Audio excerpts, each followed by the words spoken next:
Դոնալդ Թրամփի վարչակազմը Լոս Անջելես է ուղարկել 700 ծովային հետևակային ընթացող բողոքի ակցիայի ֆոնին, որպեսզի միանան 300 ազգային գվարդիականներին։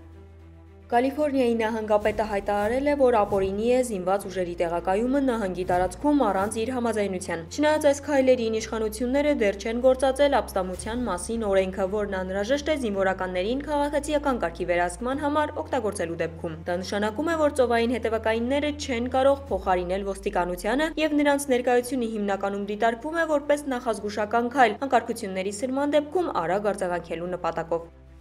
Պաշտոնյաները նշում են, որ իրավիճակը ամեն վայրկյան կարող է փոխվել եւ կառավարությունը պատրաստվում է հնարավոր տարբեր սցենարների։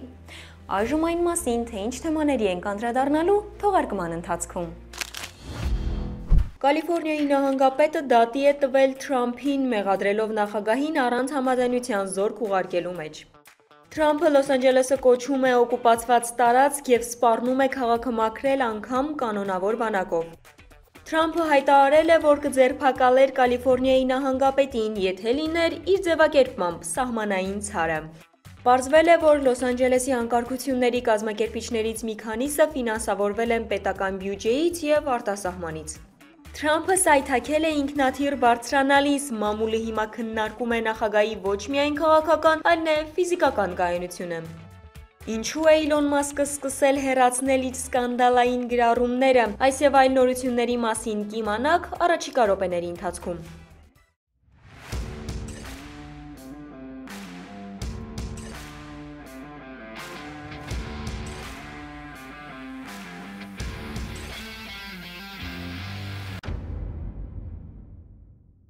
Բարև ձեզ, դուք դիտում եք Glendale Newsroom-ի հերթական թողարկումը։ Ես Ալա Դավթյանն եմ եւ մեր թիմի հետ ձեզ համար պատրաստել ենք ամերիկյան ամենաթարմ եւ երբեմն անսպասելի նորությունները։ Մեզ աջակցելու համար պարզապես բաժանորդագրվեք մեր YouTube-յան ալիքին, սեղմելով զանգակի կոճակը։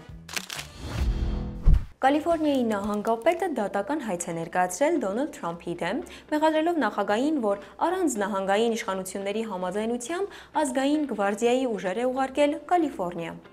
Դոնալդ Թրամփը սերմանում է վախ եւ սարսափ։ Սա պարզապես անկարողություն չէ, սա միտումնավոր քաոս է, հանրության ահաբեկում եւ սպառնալիք մեր մեծ ժողովրդավարության հիմքերին։ Սա անվիճելի քայլ է դեպի ավտորիտարիզմ եւ մենք դա թույլ չենք տա, հայտարարել է Կալիֆորնիայի նահանգապետը։ Բացի այդ, նահանգապետը բացահայտ դեմ է արտահայտվել նոր քայլին՝ Լոս Անջելես ուղարկելու 700 ծովային հետևակային։ Սա ըստ նրա կարող էր էլ ավելի սրել դաշնային եւ նահանգային իշխանությունների միջև արդեն իսկ լարված հարաբերությունները։ Նա նաև ոչ քննադատել է դաշնային իշխանությունների գործողությունները, հավելելով. Դուք ուղարկել եք գվարդիականների առանց սննդի, ջրի կամ հանգստի պայմանների։ Նրանք քնում են հատակին, սա ամոթալի ձախողում է դաշնային կառավարության կողմից, ասել է նահանգապետը։ Լոս Անջելեսում եւ Սան Ֆրանցիսկոյում միգրացիոն օրենքների դեմ ակցիաները վերածվել են անկարգությունների։ Մարդիկ այրում են էլեկտրոմոբիլներ, ռոբոտ տաքսիներ, որոնց մարտկոցները պայթում են եւ ստեղծում են լրացուցիչ քաոս։ Հրկիզել են Վեյմոյի տաքսիներից առնվազն 5 մեքենա, վնասել են ավտոճանապարհային ոստիկանության մեքենաներ, թալանել են խանութներ եւ փակել ճանապարհներ։ Իրավապահները կիրառել են արցունքաբեր գազ, ռեզինե գնդակներ, ձերբակալվել է մոտ 90 մարդ։ Սան Ֆրանցիսկոյում էլ եղել են անգամ բռնություններ։ Ըստ պաշտոնական աղբյուրների ձերբակալվել են ավելի քան 150 մարդ, որոնց թվում եղել են անչափահասներ։ Լրագրողներն ու ոստիկանապետերը ստացել են տարբեր վնասվածքներ։ Համացանցում տարածվում են տեսանյութեր, որտեղ երևում է, թե ինչպես են ակցիայի մասնակիցները պղծում ԱՄՆ դրոշը, այն գցելով գետնին, ոտքով տրորելով, թքելով եւ անգամ այրելով։ Շատերը դուրս են գալիս ցույցերի մեքսիկական եւ այլ լատինամերիկյան երկրների դրոշներով։ Կալիֆորնիայի նահանգապետը ժամանել է Լոս Անջելես անձամբ վերահսկելու իրավիճակը։ Լոս Անջելեսում տեղի ունեցող անկարգությունների ֆոնին Սպիտակ տունը սկսել է մի նոր շարժում քաղաքը ազատագրելու կարգախոսով։ Դաշնային իշխանությունները հրահանգել են ոստիկանությանը եւ ազգային գվարդիային մաքրել քաղաքային խմբերից, որոնք ցուցադրաբար շրջում են մեքսիկական դրոշներով։ Թրամփի թիմը սա համարում է օկուպացիա եւ խոսում է անգամ ապստամբության մասին օրենքի կիրառման մասին, ինչը թույլ կտա ներգրավել նաեւ կանոնավոր բանակը։ Սա առաջին դեպքն է վերջին 60 տարիների ընթացքում, երբ դաշնային իշխանությունները ներգրավում են ազգային գվարդիայի ուժերը, շրջանցելով տեղական իշխանությունների համաձայնությունը։ Այդ քայլը բուռն քննադատության է արժանացել իրականացել դեմոկրատների կողմից, ովքեր մեղադրում են Թրամփին ավտորիտար ռեժիմ հաստատելու փորձի մեջ։ Նույնիսկ փոխնախագահը, ով երկար ժամանակ լուր էր, հայտարարել է, որ Լոս Անջելեսում տեղի ունեցողը հիմնականում խաղաղ ցույց է։ Որոշ հոլիվուդյան աստղեր եւս աջակցել են ցուցարարներին, վախենալով անկարգությունների տարածումից դեպի իրենց թաղամասերը։ Լոս Անջելեսում բողոքի ակցիայի ժամանակ իրավիճակը սրվել է, երբ ցուցարարներից մեկը հայտնվել է կենտրոնում ԽՍՀՄ դրոշով փաթաթված։ Իրավիճակը սկսել են քննարկել սոցցանցերում։ Ցուցարարներից մեկն էլ հարձակվել է 3 ոստիկանների վրա, հասցնելով ֆիզիկական վնասվածքներ։ Տուժած իրավապահները տեղափոխվել են բուժհաստատություն, իսկ հարձակվողը ձերբակալվել է։ Իշխանությունները տեղեկացրել են, որ նման գործողությունների համար նախատեսվում է խիստ պատասխանատվություն, բախումների ֆոնին շարունակելով ուժեղացնել անվտանգության միջոցառումները քաղաքում։ Դոնալդ Թրամփը հերթական կոշտ գրառումն է արել իր անձնական սոցիալական էջում, նշելով, որ ազգային գվարդիայի ուժերը Լոս Անջելես ուղարկելը կարևոր որոշում էր եւ առանց դրա Լոս Անջելեսը կործանված կլիներ։ Թրամփը նշել է, որ դաշնային իշխանությունները հստակ եւ արդյունավետ գործեցին, երբ տեղական ղեկավարները թուլություն ցուցաբերեցին։ Նա կտրուկ քննադատել է Կալիֆոռնիայի նահանգապետին եւ Լոս Անջելեսի քաղաքապետին, նշելով. «Նրանք պետք է դուրս գային եւ ասեին՝ դուք հրաշալի եք, նախագահ Թրամփ, առանց ձեզ մենք ոչինչ ենք, շնորհակալություն, շնորհակալություն, շնորհակալություն, բայց փոխարենը նրանք ստում են եւ մարդկանց ասում, թե իբր խաղաղ ցույցեր են։ Միայն նայեք տեսագրություններին, բռնություններ, հարձակումներ եւ ավերածություններ»։ Թրամփն իր խոսքը եզրափակել է, շեշտելով, որ դաշնային կառավարությունը միշտ պատրաստ է պաշտպանել քաղաքացիների անվտանգությունը։ Դոնալդ Թրամփը հայտարարել է, որ եթե ինքը աշխատեր, ինչպես ինքն է ձևակերպում սահմանային ցար, ապա կձերբակալեր Կալիֆոռնիայի նահանգապետին ներգաղթի վերահսկման աշխատանքներին խանգարելու համար։ Ներգաղթի եւ մաքսային վերահսկողության ծառայության ղեկավարը վերջերս սպառնացել է ձերբակալել բոլոր նրանց, ովքեր կխոչընդոտեն ICE ծառայության գործողություններին։ Նահանգապետը կոշտ արձագանքել է Թրամփի խոսքերին, անվանելով անընդունելի եւ վտանգավոր եւ հավելել է, որ նման հայտարարությունները ուղիղ ճանապարհ են դեպի ավտորիտար կառավարում։ Նահանգապետը հայտարարել է, որ պատրաստվում է դատական կարգով վիճարկել Լոս Անջելեսում ազգային գվարդիայի տեղակայման որոշումը։ Պարզվել է, որ Լոս Անջելեսում տեղի ունեցող անկարգությունները կազմակերպել են հասարակական կազմակերպություններ, որոնք ստացել են ֆինանսավորումներ դեմոկրատական կուսակցություններից եւ պետական միջոցներից։ Ամենանշանավորը Չիրլան է, ներգաղթյալների իրավունքների կոալիցիան, որը ստացել է 100 հազարավոր դոլարների դրամաշնորհներ, այդ թվում ներքին անվտանգության նախարարությունից։ Կազմակերպությունն անցած շաբաթ մասնակցել է բողոքի ակցիային ընդդեմ միգրանտների ձերբակալությունների։ Պետական գերատեսչությունը այս տարվա մարտին դադարեցրել է համագործակցությունը Չիրլայի հետ, կասեցնելով վերջին ֆինանսավորումը։ Ըստ հաշվետվությունների, կազմակերպության բյուջեի շուրջ 75%-ը կազմվում է պետական աղբյուրներից։ Ցույցերին մասնակցել է նաև սոցիալիզմի եւ ազատագրման կուսակցություն, որի ֆինանսավորումը ըստ հետաքննությունների կապված է Չինաստանի հետ։ Սա մտահոգություններ է առաջացրել։ Արդյոք ԱՄՆ-ում ներքին անկարգություններին աջակցում են նաև արտասահմանյան ուժեր, թե ոչ։ ԱՄՆ-ի վիզա ստանալը շատ ավելի բարդ է դարձել նոր կառավարության քաղաքականության պատճառով, սակայն փորձը ցույց է տալիս, որ պատրաստված դիմորդների շանսերը շատ ավելի բարձր են։ Smart System մասնագետներն արդեն օգնել են հարյուրավոր ուսանողների, գործարարների եւ Հայաստանի քաղաքացիների ընտրելու վիզայի ճիշտ տեսակը, ստանալու հրավերներ ԱՄՆ-ից, կատարել անհրաժեշտ ամրագրումներ եւ նախապատրաստվել դեսպանատան հարցազրույցին։ Թիմը քայլ առ քայլ ուղղորդում է դիմորդներին, ապահովելով անհատական մոտեցում։ Առաջին խորհրդատվությունն անվճար է, պարզապես պետք է լրացնել մեկնաբանություններ բաժնում դրված հարցաթերթիկը եւ մասնագետը կկապվի ձեզ հետ։ Այժմ լուրեր միջազգային անցուդարձից։ Ավտոարդյունաբերությունը կանգնած է լուրջ մարտահրավերների առջև Չինաստանի հազվագյուտ մետաղների վերահսկման հետ կապված խնդիրների պատճառով։ Արդեն մի քանի պայստամասերի գործարաններ փակվել են, իսկ որոշ ավտոմոբիլային գործարանների աշխատանքը կարող է դադարել մինչև հուլիսի կեսերը։ Չնայած ԱՄՆ նախագահը հայտարարել է, որ Չինաստանի առաջնորդը համաձայնել է շարունակել մատակարարումները ԱՄՆ-ին, բայց ոլորտում դեռ անորոշություն է տիրում։ Այս օրերին Լոնդոնում սկսվել է ԱՄՆ-Չինաստան առևտրային բանակցությունների երկրորդ փուլը։ Ոլորտում այլընտրանքային մատակարարման աղբյուրները շատ քիչ են։ Պեկինը վերահսկում է աշխարհում հազվագյուտ մետաղների արդյունահանման մինչև 70%-ը, վերամշակման 85% եւ մագնիսների արտադրության 90%-ը։ Առողջապահության նախարարը պաշտոնապես հեռացրել է հիվանդությունների ազգային վերահսկման եւ կանխարգելման կենտրոնի պատվաստումների խորհրդատվական հանձնաժողովի բոլոր անդամներին։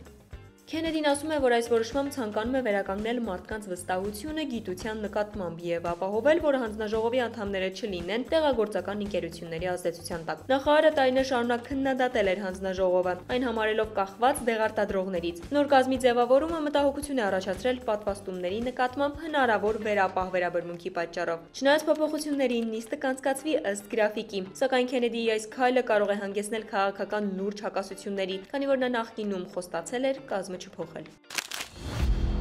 Անդրադառնանք միգրացիոն լուրերին։ ԱՄՆ-ում ապաստանի դիմումները մնում են կարևոր ցուցիչ, ըստ օրենքի ապաստան կարող են ստանալ նրանք, ովքեր հալածանքի են ենթարկվել կամ հայրենիք վերադառնալու դեպքում վախ ունեն իրենց անձի համար։ Ապաստան ստանալու երկու հիմնական ընթացակարգ կա՝ կամավոր, երբ դիմողը գտնվում է ԱՄՆ-ում, եւ պաշտպանողական, երբ դիմումը ներկայացվում է արտաքսման գործընթացի ընթացքում։ 1990-ից մինչև 2021 թվականը ապաստան է տրվել 767.950 անձի, որոնցից ավելի քան 481,000-ը կամավոր դիմումով։ 2021-ին գրանցվել է վերջին տասնամյակների ամենացածր ցուցանիշը՝ ընդամենը 17,692 անձի տրամադրված կարգավիճակ։ Սա 42.9%-ով պակաս է նախորդ տարվա համեմատ եւ կապվում է մուտքի խստացումների ու համավարակի հետևանքների հետ։ 2024 թվականին համակարգը շարունակում է բախվել ծանրաբեռնվածության եւ խստացումների։ Շուրջ 3.5 միլիոն գործ մնում է սպասման մեջ։ Նոր առաջարկներով նաեւ սահմանափակվել է աշխատանքային թույլտվության տրամադրումը, ինչը մեծացնում է միգրանտների խոցելիությունը։ Չնայած այս դժվարություններին, հայ ապաստան հայցողների թիվը աճել է Արցախյան վերջին պատերազմից հետո անվտանգության պատճառով ԱՄՆ տեղափոխվողների հաշվին։ Թրամփը աստիճանները բարձրանալիս սայթաքել է։ Միջադեպը հայտնվել է ամերիկյան մամուլի ուշադրության կենտրոնում։ Նույնը պատահել է նաև իր հետևից բարձրացող պետքարտուղարի հետ։ Լրագրողները նշում են, որ այդ ժամանակ ուժեղ քամի էր։ Հիշեցնեմ, որ Բայդենի հետ նույնպես պատահել էր այսպիսի դեպք, երբ նախագահական ինքնաթիռ էր բարձրանում։ Եվ այդ միջադեպը ժամանակին օգտագործվել էր նրա տարիքային վիճակը քննադատելու համար։ Այժմ Թրամփն է 78 տարեկան։ Նրա ֆիզիկական վիճակը կրկին դարձել է քննարկման թեմա ընտրություններին ընդառաջ։ Այսօրվանից սկսում ենք մի նոր շարք, որտեղ ամեն շաբաթ ես կանդրադառնամ աշխարհի ամենահայտնի եւ հեղինակավոր Թայմի ամսագրի շապիկներին, որոնք ավելի շատ բան են ասում, քան հարյուրավոր էջեր, սուր խորհրդանիշներով, սարկազմով եւ մեկնաբանություններով։ Այս շաբաթ թողարկված ամսագիրը ներկայացնում է դեմոկրատական կուսակցության վիճակը։ Կարմիրով գրված է lost, որը նշանակում է, որ կուսակցությունը պարզապես անհետացել է քաղաքական, գաղափարական եւ ռազմավարական իմաստով։ Իսկ ներքևում երևում է էշի լուսանկարը որպես կորած կենդանու հայտարարություն։ Նշվում է, թե վերջին անգամ կուսակցությանը տեսել են 2024 թվականի նոյեմբերի 4-ին, ընտրությունների օրը։ Շապիկը հստակ ակնարկ է կուսակցության ընտրական պարտության եւ ներկայիս քաղաքական անորոշության մասին։ Հայտարարության ներքևում նույնիսկ տեղադրված են խոսահամարներ, կարծես յուրաքանչյուր ցանկացողը կարող է փնտրել ու գտնել կորած դեմոկրատներին։ Սա պարզապես ամսագրի շապիկ չէ, սա քաղաքական սառը ախտորոշում է ներկայացված սրամիտ սիմվոլիկայով, եւ հենց այսպիսի ուղերձներով են հրապարակվում Թայմի պատմական շապիկները։ ԱՄՆ-ի ֆոնդային շուկաները լարված սպասման մեջ են, սպասում են մի քանի կարևոր իրադարձությունների։ Ներդրողները հետևում են ԱՄՆ-Չինաստան բանակցությունների երկրորդ փուլին։ Չնայած ընդհանուր անորոշությանը շուկան արձանագրել է որոշակի աճ, հույսով, որ կողմերը կգտնեն փոխզիջման լուծումներ։ Ներդրողները սպասում են նաև ԱՄՆ-ում գնաճի վերաբերյալ նոր տվյալների հրապարակմանը։ Տնտեսագետները զգուշացնում են, որ եթե տվյալները ցույց տան գնաճի շարունակվող աճ, դաշնային պահուստային համակարգը կարող է ստիպված լինել բարձրացնել տոկոսադրույքները։ Սա իր հերթին կարող է էականորեն ազդեցություն ունենալ ֆինանսական շուկաների վրա, մեծացնելով անորոշությունն ու սրելով կանխատեսումների տատանումը։ Իլոն Մասկը ասել է, որ իր վերջին պահվածքը վնասել է իր իսկ հեղինակությանը։ Հիշեցնեմ, որ վերջին մի քանի օրերի ընթացքում Իլոն Մասկը եւ Թրամփը սոցիալական մեդիայում հակամարտության մեջ էին։ Մասկը սկսել է հեռացնել իր ամենավիճահարույց հրապարակումները, այդ թվում մեկնաբանությունները, որոնք կապված էին Թրամփի իմպիչմենթի հետ։ Նրա հայրը պարզաբանել է, որ Մասկի պահվածքը պայմանավորված է ուժեղ լարվածությամբ եւ հոգնածությամբ, որոնք ձևավորվել են Սպիտակ տան հետ գործնական շփումներից հետո։ Նրա կարծիքով որդին այժմ հաղթահարում է հոգեբանական ճնշման հետևանքները։ Ճապոնիայի Օկինավա նահանգում պայթյուն է եղել ամերիկյան ավիաբազայի տարածքում, վիրավորվել են Ճապոնիայից 4 զինծառայողներ, ամերիկյան ռազմամթերքի մասով ոչինչ չի եղել։ Զինվորականները այդ ընթացքում զբաղված էին ռումբերի վնասազերծման աշխատանքներով, մարդիկ ստացել են թեթև վնասվածքներ, հիմնականում կոտրվածքներ եւ լսողության խնդիրներ, ոչ ոքի կյանքին վտանգ չի սպառնում։